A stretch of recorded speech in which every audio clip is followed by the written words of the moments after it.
全世界的美食都已在你的冰箱，只是你还没有发现。欢迎各位收看我们的节目，我们节目是由4G 大运存够快才畅快的新品旗舰手机 vivo X6独家特约播出。有颜有料、好吃到爆的湾仔码头特约播出，欢迎大家收看，拜托了，冰箱。但是网友喜欢第四种，对，第四是这样。上次我们节目当中发起了一个征集令，就请大家来投票嘛。对。然后我们看到一些很奇葩的，我觉得其实那个心态也不是特别健康的网友。比如说会开花的蘑菇，他说我选第4个，因为看热闹不嫌事儿多，我倒看看他们2个第几期可以弄齐。然后第二个人叫做 Jenny Love It 什么？他说第1个好整齐带感。第2个也好厉害，第3个听起来就很赞，所以我选第4个。什么鬼？什么鬼？怪人。对，还有一个叫桃花仙子大战菊花怪，这个名字就很怪啊。他就说前3个都很整齐啊，大局考虑为重，为了节目效果，我选第4个。是不是很怪？我跟各位讲，第4个我们完全没有问题，完全没有问题。我们来一次好不好 ？No problem， 来一次。欢迎大家收看，拜托了，冰箱。我跟大家讲，第4个我们绝对是没有问题的，只是因为我们说过，问问大家最喜欢哪个。既然大家都选第4个，所以我们就用第1个。好，既然你们都选第4个 ，Let's go number 1，第一个。好，其实我想问一下黄岩老师，你是为了避免跟乐乐撞发型，你把自己头发卷成那个样子？对，他一卷完以后，我觉得妈。你还换了一个身份，换了眼镜哎，对，衣服都是定做的啊，然后眼睛都是什么叫衣服都是定做的？因为他平时的衣服都是定做的，自己设计然后去定做的，真厉害。私底下都是这样的，然后眼睛每一天变个颜色。你为什么那么了解黄岩老师？2个在交往啊！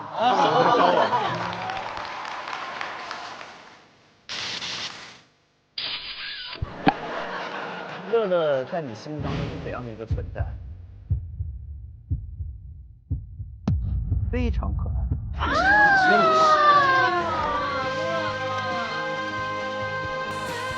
但是黄老师，你为什么每次都是戴2个手表，都不是拿来看时间的？对，是的。黄老师的很多女朋友是各个国家的，他需要他历任，不是说他同时有很多女朋友，我要确认。不一定哦，不一定哦。他所以说他需要各同的。那乐乐你压力很大哎。对啊。我绝对不会的。黄老师有很多女人吗？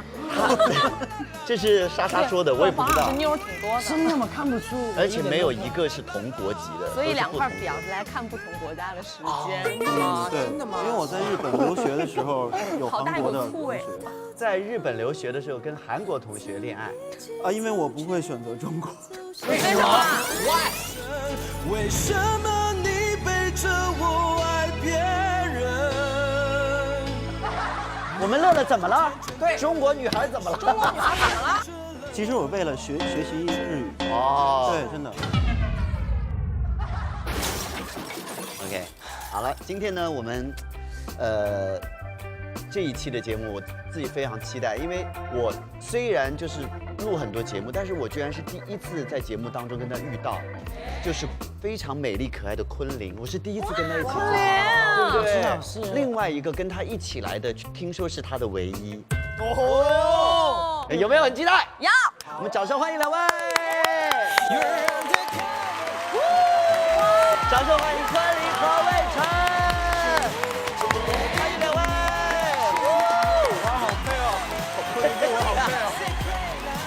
好吧，欢迎2位，欢迎。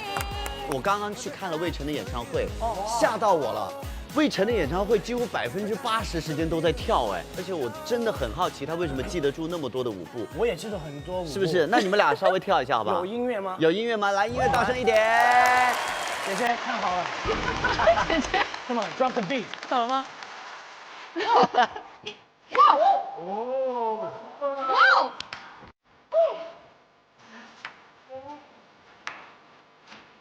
我知道了！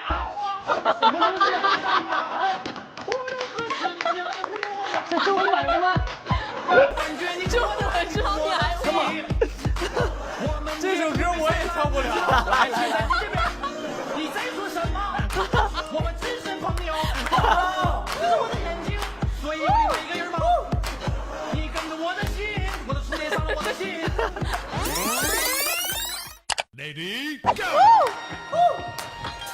苍茫的天涯是我的爱，绵绵的青山脚下花正开，什么样的节奏是最呀最摇摆？好，谢谢两位。没有，我一定要在姐姐面前威一下。 OK，哎，我好都哭。了。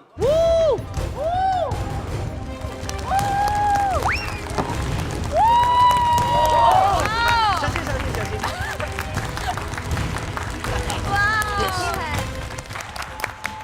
佳佳刚才就是一连串的跟头啊，就是为了昆凌翻嘛。对然后翻完之后，昆凌就是握着他的手，就是淡淡的说厉害。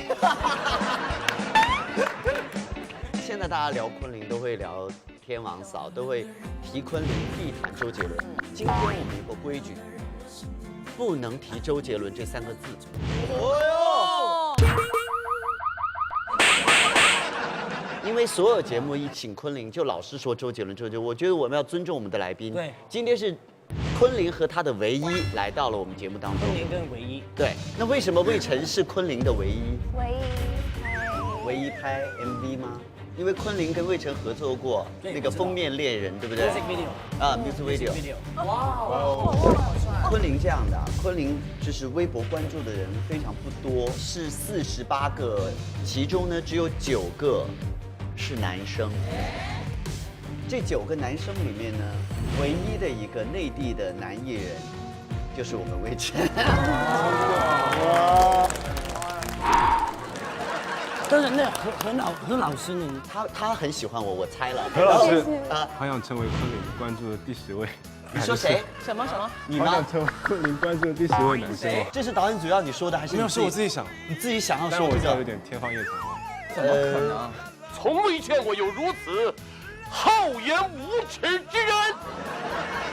你很喜欢昆凌是吗？哦，对，很喜欢。我觉得他真人比电视里更漂亮。就来一个是，他可能要教我一下，因为我不是很会用这个。不是很会用。我也不会用。我教你，你就会关注他是吗？还是说要先关注我？先关注何老师。关注我。怎么的？一群粉丝在求关注。那我不就不是唯一了吗？你是唯二。其实我跟你说，唐唐，我估计你够呛成为第10个，但是我可以介绍你是一款非常火爆的 APP， 很多女孩都在玩。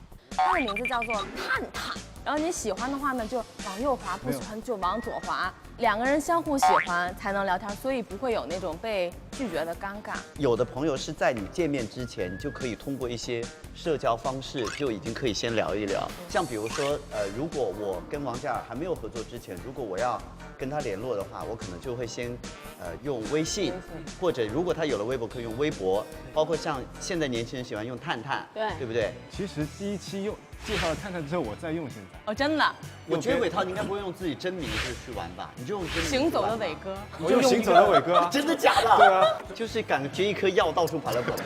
当时是谁的主意找昆凌来演你的 MV？因为那张专辑的名字叫做《登峰造极》嘛，然后就想找一位又神秘，然后又美丽到登峰造极的封面女郎。封面女郎。所以你会新的专辑会有计划再请昆凌帮你再拍吗？在拍 MV 吗？嗯，可以吗？我很愿意啊。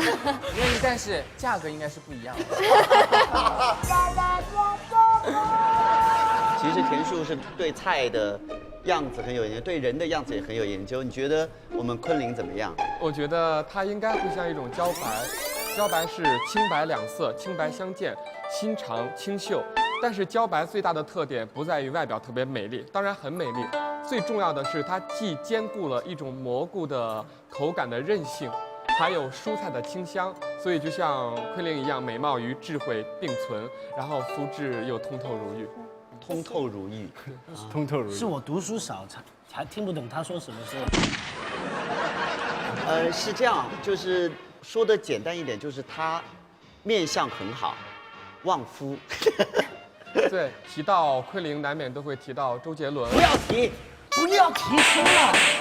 然后不要提，昆凌推倒了周董是赚到了。其实我感觉，周董娶到昆凌这样的老婆才是捡到了宝。为什么呢？你看昆凌的面相天庭饱满，肤质洁净，通透如玉。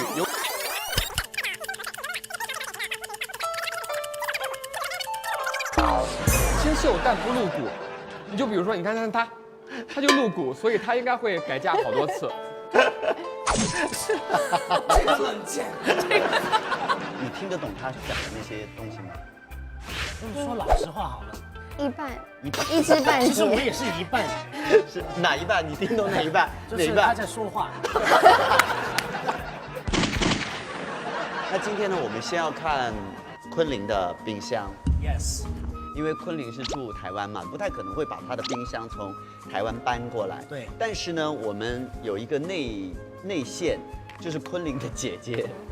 哦。我们本身就是有一点担心，说姐姐会有所保留。结果姐姐是个跟昆凌一样，是个超实在的人，拍的那个戏呀，就是。所以我们先来看看这个姐姐拍来的短片，来揭秘一下昆凌的冰箱到底是什么样子。来，各位请看。 大家好，我是可可。那这边就是我们的冰箱，那非常的简约。那冰箱上面那4个磁铁是有什么意义？它是拿来干嘛的吗？它们就是冰箱贴，就是冰箱贴，就是如果我们要留言给家人的话，就可以对贴这样。所以那是在哪里买的？这个米拉诺，对，然后这个就是那个买卫生纸的时候送的。哦，那所以上次去时装周就是买了这3个磁铁吧？对，还蛮实用的啦，很实用。那如果说到时候再去别国什么，其实都就来装饰冰箱也不错，这样。OK， 那我们看看冰箱里面吧。好。那么刚才是看到了这个冰箱的外观，大家先可以猜一猜昆凌他们家的冰箱会是什么样的感觉？昆凌他们家冰箱肯定有好多，那个鱼子酱啊、松露啊，总之就是天王嫂的冰箱贵，就是很多高档的食材，很高级的食材。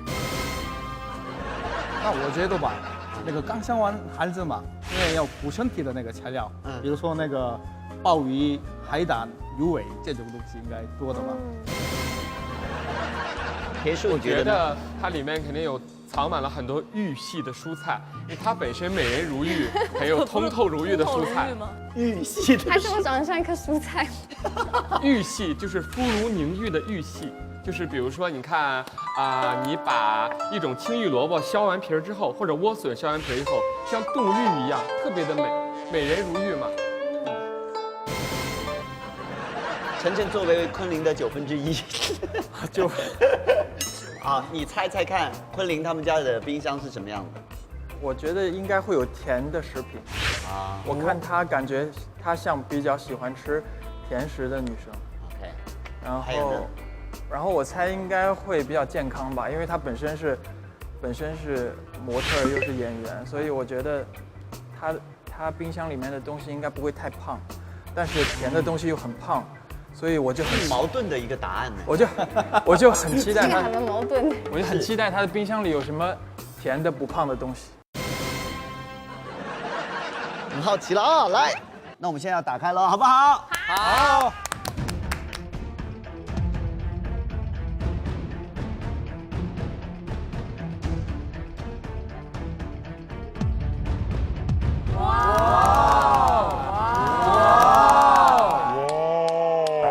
你们在玩什么？就是王是比郑恺哥哥的冰箱的东西多。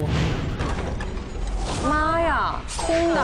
空如没有什么东西啊！你为什么买这个冰箱？你为什么买这个冰箱？我觉得你们有对昆凌的那种盲目的崇拜，就是觉得不管他什么，你们就哇哦，那个是在跪拜他的冰箱了吗？你看到什么你就跪拜。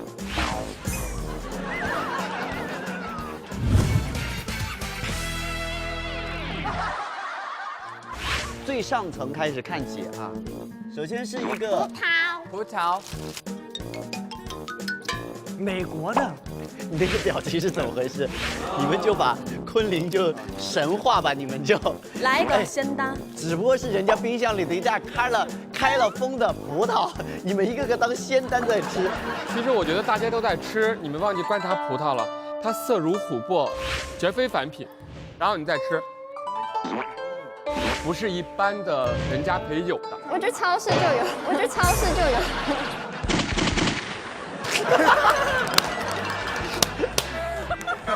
好，我们来看一下这一包是什么呢？们这是泡绿茶，因为去那个丁香的味道。啊，一碗圣水，圣水不对，圣水太过于功利，一定是甘露，就是吸万物之精华的甘露。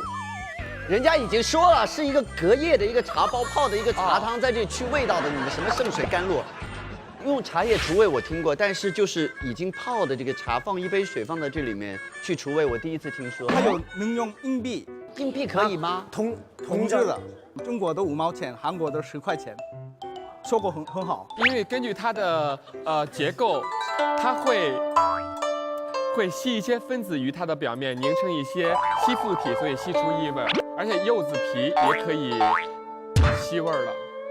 好吧，不用它了。我很累，何老师，我要吐槽，我自从坐在田树旁边，我就变成了人肉苦情，你知道吗？与此同时，我端着他们家这杯圣茶，圣水，绿茶，但是是无糖的，我注意到无糖。所以他刚才魏晨说有很多甜的东西，但是你喝茶是会无糖的，对不对？就是这也是不一般的葡萄，不是葡萄，这是仙丹葡萄，仙丹。因为其实有时候血糖会比较低，然后可以吃巧克力，可是巧克力会胖，可是葡萄最直接的葡萄糖，所以就会让你比较。梨子，对，雪梨2颗，你是用来煲汤还是就是生吃的？冰糖雪梨，因为家里有人在唱歌，所以需要煲。家里有人在唱歌，这不是我们提的哦。哦，没提啊。家里碰巧有个人在唱歌，而且碰巧唱的不错。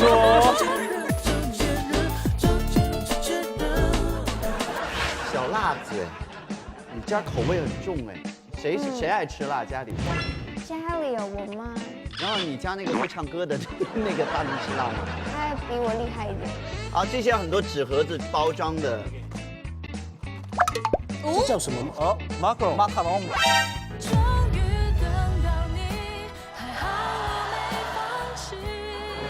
不是说不喜欢吃甜的吗？喜欢吃甜的。这也是蛋糕。可是因为最近就真的是因为是 baby 的蜜月蛋糕，所以家里有蛋糕，然后加上好姐妹就生小孩满月会送。满月送的。但是在中国结婚的话是送马克结龙吗？婚不是送红包钱，所以没钱的时候就结个婚。那我现在要结婚吗？你先脱光了再说。啊，另外一个 cake 啊，这都也是 cake。喝茶是要喝无糖的，但是家里又有很多那种甜的蛋糕。这是我非常喜欢吃的一个巧克力，它里面是芒果跟巧克力。芒果跟巧克力。这是你爱吃的还是家里谁姐姐爱吃的？我非常爱吃。好吃。你吃这么多甜的，孩子你给他哺乳的时候，他吃到的奶水是不是很多味道的？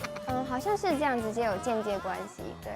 味道重的那个洋葱、蒜这种东西吃多，很容易那个也是。母乳就有味道是吧？有味道。那个洋葱味道。那如果他吃辣的，那个母乳会是辣的吗？肯定会吗？肯定会。那如果我一直坚持吃辣椒，那孩子从小就能吃，就跟吃妈妈的奶跟吃涮火锅一样啊。哎，你会尴尬吗？就是比如说大家这样聊这个母乳这件事情，还蛮愿意聊，因为其实就会觉得这是一个很健康的事情。就是你会去说你要不要尝一尝，你会有这种习惯吗？对啊，我会想要知道它是什么味道，可是自己又不敢尝试。你自己也不敢，所以想要就是让旁边的人帮我喝喝看。我应该是在座的唯一一个成年之后吃过母乳的人吧，就像喝了一滩非常浓厚融化的羊脂玉一般，到喉咙里顺喉而下，非常的细腻、圆润，营养极其丰富。这表情。那哪里有的喝？哪里有的喝？不是，我只是问一下哪里有的喝。没有，我跟你讲，那个市面上一定是没有啦。玉，酸奶吗？奶，鲜奶。这个是。你先问清楚，有可能是用这个容器装，不是？不会，应该不会吧？安心无成分。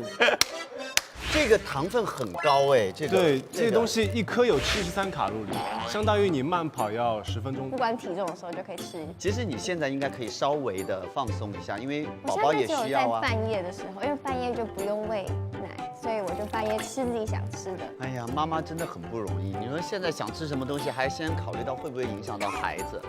可怜天下父母心。这两边呢，这两边我发现一个很奇妙的事情，就是他家有非常多的酱。你看，这个是烤肉酱，这是花生酱，这也是花生酱吧？感觉像花生酱那样。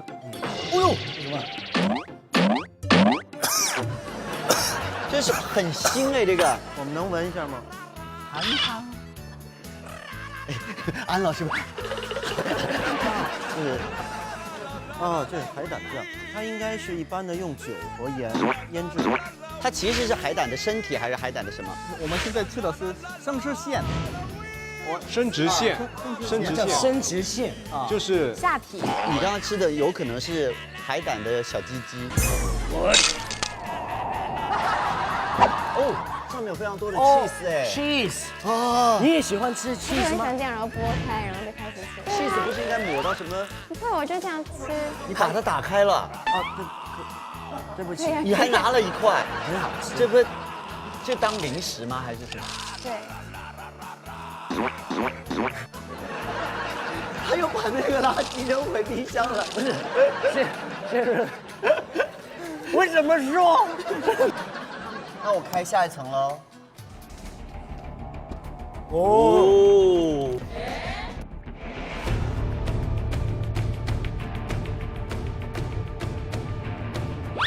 这个你也吃吗？还是雪糕 ？Ice cream。半夜看电影的时候喜欢挖。因为我以前健身前很喜欢吃冰淇淋嘛，我去对它有研究。像普通最小的那一瓶106克，普通100克的哈根达斯的话，草莓味有225卡路里，芒果有235，抹茶245，咖啡啊、香草、巧克力是254，牛奶太妃是273。都是怎么知道的？它是超市的条形码。这边有面条、乌冬面，然后贡丸，还有饺子。你爱吃饺子吗？方便煮。方便煮。对。这是什么时间会有机会吃到饺子？在家里的时候。大概半夜，我们打游戏打累了，为什么什么都是半夜？因为我们是夜行性动物。你跟他打游戏打累了，然后是你去煮还是他去煮？我去煮。就是他打着打着，老婆给我煮个饺子，然后就去煮饺子吃。是他不会煮吗？贤惠呀，他也会煮，只是他忙着杀，忙着杀。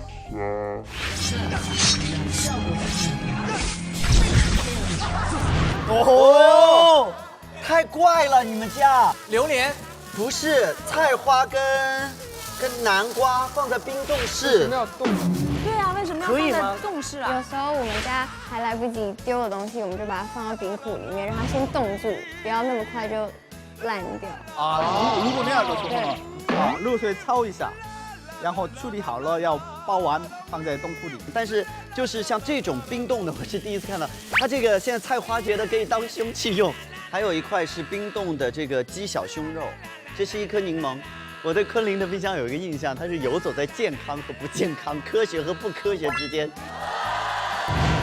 我觉得应该会有甜的食品，然后我猜应该会比较健康吧，所以我就很你矛盾的一个答案。一个最妙的事情，它冷冻室里有面膜，面膜冻着，面膜不能动的。这个你可以冷藏，不能动。这个应该是发烧了以后放在这降温的吧？这个应该是我妈把我移下来，她可能觉得那边占位置。这个是什么？妈妈茶。对，我在喝的，就是要制造小孩的食物的时候，如果不足的话，就要多喝这个。就是可以让妈妈，就哺乳期的妈妈，那个奶水更加的丰富。喝水不就行？喝水不会下奶。催乳。对对。其实这里面还有一样东西是没有带到北京来的，但是姐姐有拍到，我们来看一下姐姐来为我们揭秘。可以偷拍一下，这是那个小朋友的食物，就是 Mother Milk。对。现在 Mother Milk 还算多吗？还是？还好了，可是因为天哪还是会持续的制造一些。那我们制造的时候，我们就是会把它冰起来。那个时候可能他不在的时候啊，就会拿起来温热这样。就是没带 Mother Milk 过来。那个宝宝你在叹气，应该真的不好喝。没事，我也想一生人试一次嘛。你试一次，你找别人，你凭什么试昆凌的？啊，不是，就谁的也想试一下，是吗？就是只是那个产品想试一下，就算是你的我也吃。我没有，如果有的话，我没有。如果有的话，没有这种如果。那今天呢，我们刚刚看了昆凌的冰箱，冷静的想想看，就是食材方面的提供还蛮特别的。但是没一个可以煮菜的。好，那今天呢，我们要请我们的6位厨师，接下来就昆凌的冰箱里的食材进行提案了。第一个提案的是黄岩，请问根据昆凌的食材，你的提案是？我可以做2道菜。 15分钟你要做2个，我觉得绰绰其哎呦，确定吗？这个甜点呢，我的起名字叫做蛋窝布丁。那还有一道菜呢，因为我看见那边有贡丸，对，我想做一道黑色幽默。我觉得，今天我说了不准提之后呢，大家都想尽别的办法在旁边绕着，能不能尊重一下昆凌？那我也要说呀。杠上了。第一道是那个南瓜做的一道菜暖男沙拉。暖男沙拉啊 ，OK。还有第2道是那个用苹果的，苹果里面那个维生素比较多嘛，少女微笑。少女的微笑。好，那伟涛，我这个菜叫奶油626。 626。我轻轻地尝一口你说的爱我，这是他的歌。那田树，你的提案是什么？我想跟昆凌做一道名字叫吸光逐色两相宜。因为我觉得昆凌就像溪水一样清澈美丽，因为她眼神就是明眸嘛，就像一窝清水。然后我觉得最后一次提啊，周董呢像竹子一样坚强而独立，所以我就寓意你们2个人的美好感情就像溪水绕竹一样，和和的美好。好冷啊，冷死了。我就希望你又能吃到甜的东西，你又不胖，然后吃完你老公很爱你，爱的大力丸送给你。爱的大力丸吗？为什么你的菜听起来有点涩涩的？大力丸就是吃完之后力很大啊，爱的大力丸哈。那乐乐，你的菜是？我的名字叫带我走。带我走。我喜欢你，你喜欢我，你就把我带我。Oh no！ 你喜欢他，我相信他喜不喜欢你，我觉得有点悬。好，这就是今天的6个菜了哈。昆凌，接下来要在这6个菜里面选择2个，作为今天的来比赛的对象。在这之前，先问一下你的唯一魏晨，如果是你的话，你会选哪2个？大力丸肯定不选了，不选大力丸。然后我猜那个安老师的、黄岩老师的，他也会喜欢。哦，好，这是魏晨对于我们昆凌的估计。那接下来呢，在这个手机上面有我们6位厨师的照片跟名字，你要选谁你就点上去，请昆凌来帮我们选择，看他今天要选哪2位，看中了哪2个提案。第一位，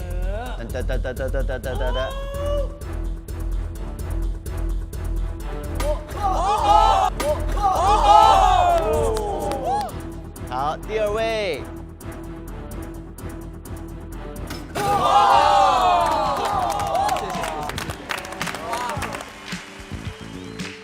好，我来问一下昆凌为什么会是选他们2位？我觉得我就是很贪心，因为他们2个都要做2道。对，然后又有甜又有咸，有甜又有咸，所以我就想要来看一下到底怎么做，偷学几道。可是你今天很厉害，你点到2个都是很厉害的厨师。那今天我们跳出来这2个规定的食材呢？安老师，你那个是饺子啊，多菜多艺的饺子啊，湾仔码头的饺子。黄老师的是湾仔码头的水晶汤圆。水晶汤圆。节目播出的上线的这一天呢，正是冬至。台湾冬至有什么饮食的习惯？台湾冬至吃汤圆。你们家爱吃什么馅儿的？我们喜欢吃芝麻馅。芝麻馅的，全家都爱吃芝麻馅的。那我们那个湾仔码头有芝麻馅儿吗？有黑芝麻啊，有黑芝麻的，肯定会用。那接下来2位呢，就要用我们规定的食材以及昆凌冰箱里面的食材，在15分钟里面来完成。为什么15分钟呢？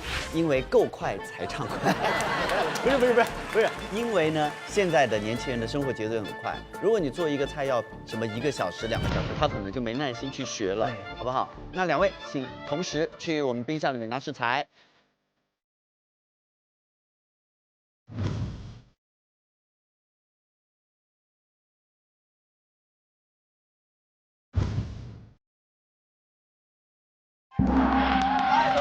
今天呢，我们请到的是昆凌和魏晨。那我们首先呢，打开了昆凌的冰箱。那2位准备好了吗？黄老师是跟我这样，安老师一直在摸肚子，别人是胸有成竹，安老师是肚有成竹。好了，15分钟，计时开始。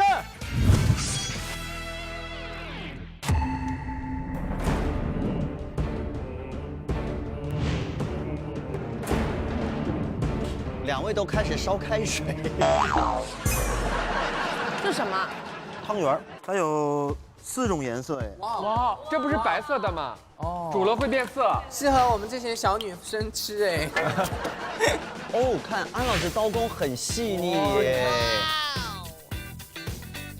一手包蛋，一手包蛋嘛叫。哇，你看这个，哎，为什么用倒在手上，黄老师？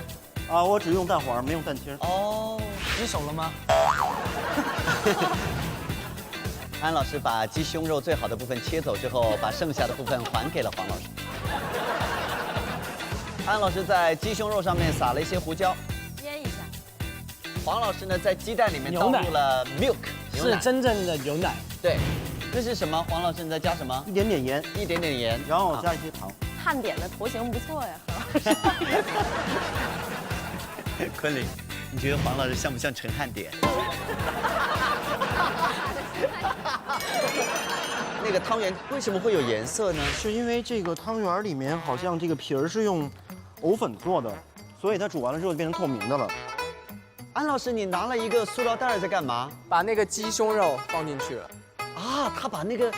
看到没有，昆凌，他把塑料袋，这不会中毒吗？低温慢煮，这样的时候那个保持那个香味跟那个肉水分，然后肉比较嫩。哦，肉比较嫩，但是你低温慢煮的时候，请注意，我们只有15分钟，现在已经过去了3分半。3分半，那来得及吗？哎呦，时间太多了。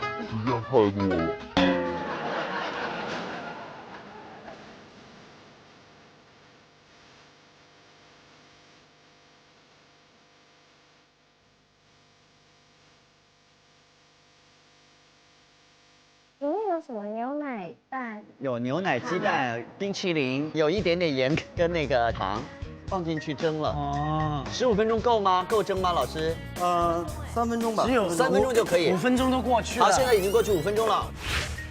好，现在那个冻冻的南瓜要出场了。我们看到呢，现在安老师还在跟冰冻的食材做较量。他现在切开了一些冰冻的南瓜片，又切开冰冻的菜花。好，现在呢，黄老师已经开始又用到了一个锅，把什么面条放进去了，乌冬放进去。一说到乌冬，我就想起来一件事情，就是我在韩国培训的时候，然后我的那个舞蹈的练习室旁边有一家小馆子，然后那里面有一个大妈，然后因为我最开始不知道，一个都不会说，然后我就让那个大妈教我这道菜怎么念，然后我就学会了，叫 Hammer Pork Udon。Hammer Pork Udon。海鲜的炒乌冬面，黑木耳破棍乌冬，然后这个黑木耳破棍乌冬我就吃了3个月啊，每天都这样吃，因为只会说这一个。从一个地方换到另外一个地方生活，如果语言不通的时候，其实是很辛苦的啊。在国外生活的话，其实我很想吃湾仔码头水饺，中国人都喜欢吃水饺嘛，然后算你狠。必带的就是湾仔码头水饺和老干妈。看，昆凌看，又来了，看黄，看，昆凌看，又来了，看黄老师开始。上次就是，上次也很快，对，够快才畅快。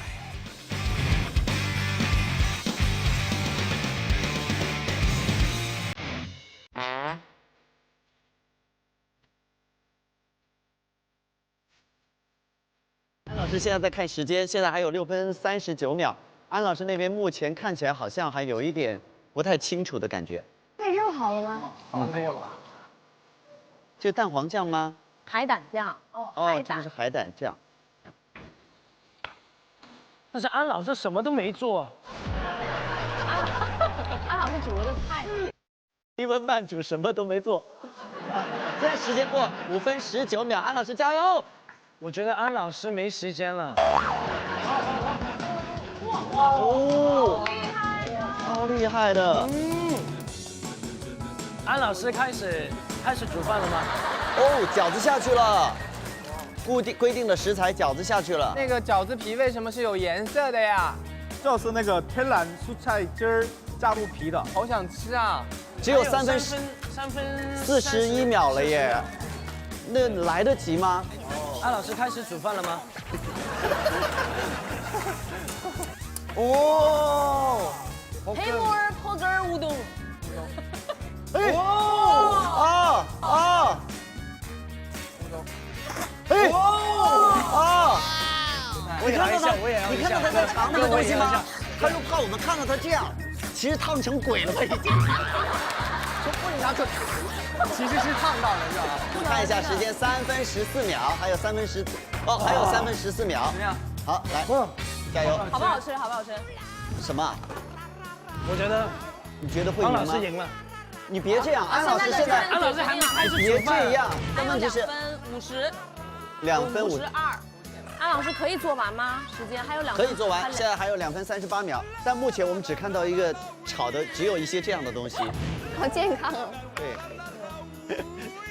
昆凌是个善良的人，他看到这些之后还给了一个评价：啊，好健康啊，看起来。什么鬼？哦，这边开始用分枪了。各位，我们。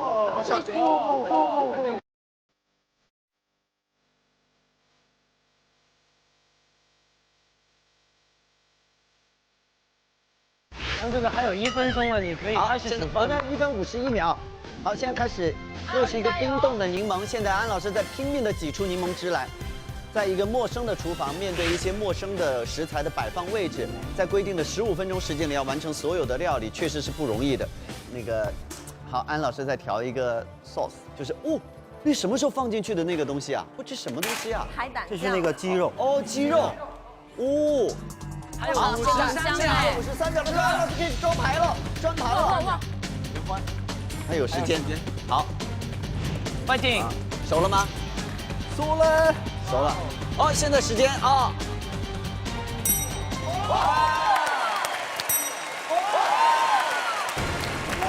王源完成。好厉害。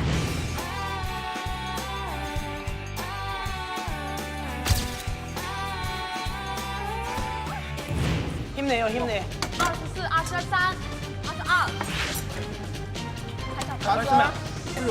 还有16秒。我觉得安老师是要完成，就是把每一秒都用上才。9，小心烫。7、6、5，好紧张啊。4、3、2、3、2，走。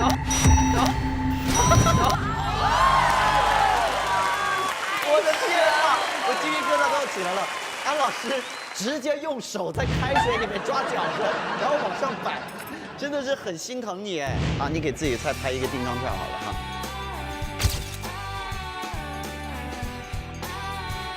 来，我们用掌声感谢2位大厨，辛苦了。接下来就是昆凌的试菜时间，同时呢，大家也可以来品尝，每个人可以给出自己的意见。来，请上菜。首先，那个黄颖老师跟我们说一下，你这2道菜，这个是什么布丁来着？我改名了啊，因为用了汤圆之后改成蛋窝小丸子。蛋窝小丸子啊，很 Q 的感觉。那这一道呢？黑色幽默。黑色幽默。因为幽默是这样，是优质的墨鱼。 哦，因为是贡丸，是墨鱼。对。好，那安老师，您做的这个2个料理，先这个干的这个。那个是暖男沙拉。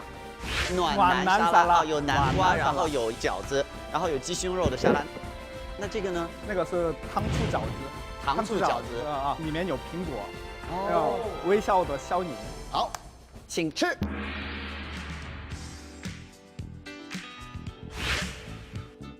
它有把那个海胆味道还蛮重的。我要吃它的汤圆。小心小心！我听到嘉尔那个喉咙里面那个细微的那种抖动，怎么样？这很好吃，它有点像甜的蒸蛋。甜的蒸蛋。对，然后刚好我吃到一个芝麻的汤圆。因为芝麻汤圆是他跟他先生都很爱的口味。对，唱歌那个人。唱歌的那个。来吃一下这个健康的。好，选择了一块鸡胸肉。这个鸡胸肉就是刚才的那个。第一温慢煮，怎么样？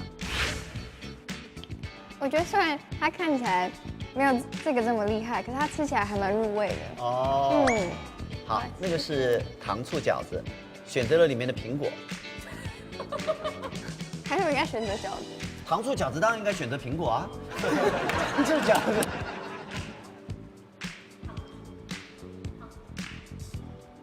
嘉尔筷子已经拿起来了。好吃，我很喜欢它的综合的味道。记住这个味道了，好不好？那我们来分给大家吃，好不好？好的，分给大家吃。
事隔多年又吃到了不一样的黑面泡跟乌冬。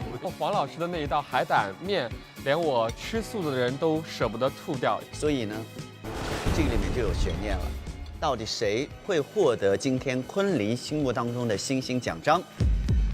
接下来就是今天悬念揭晓的时间，好残忍啊！我们请昆凌走到2位老师的中间。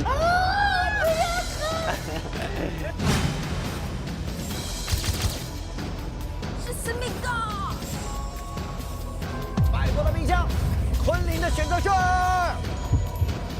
不敢当，不敢当。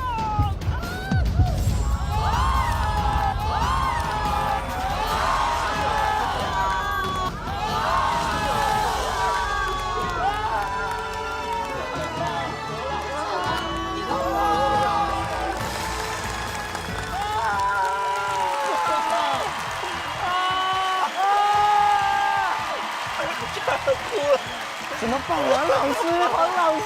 好，等一等，我们来问一下黄老师。我就知道这音乐又来了。黄老师有想到这个结果吗？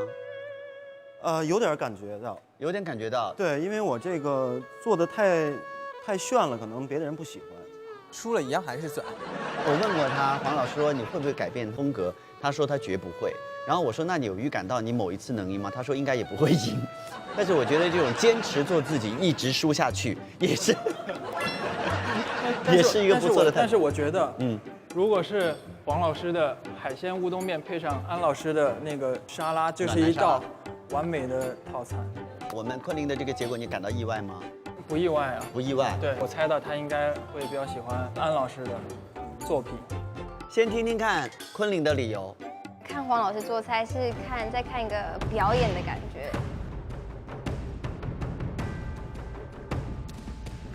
就是他很多一些对，而且他吃面的那个，我很想跟他学。他的就是做菜样子我非常欣赏，然后我觉得那个窝蛋那个真的很好吃。因为我选择安老师，是因为我觉得鸡胸肉很无聊，可是他把它做的很好吃，然后我又觉得它是一个很瘦的一道料理，所以我最后选择了给安老师。好，安老师发表你的那个现在的心情。哇，现在那个，就我都那个梦里也不能见到这种那个情况啊，那个想不到，对，漂亮的美女给我了星星奖章。好，那接下来呢，我们安老师有一个特权，就是可以用你面前的这个 vivo X6手机来跟昆凌自拍。你把手啊放到后面，不是有个指纹的那个地方，放在那儿，松开就拍了。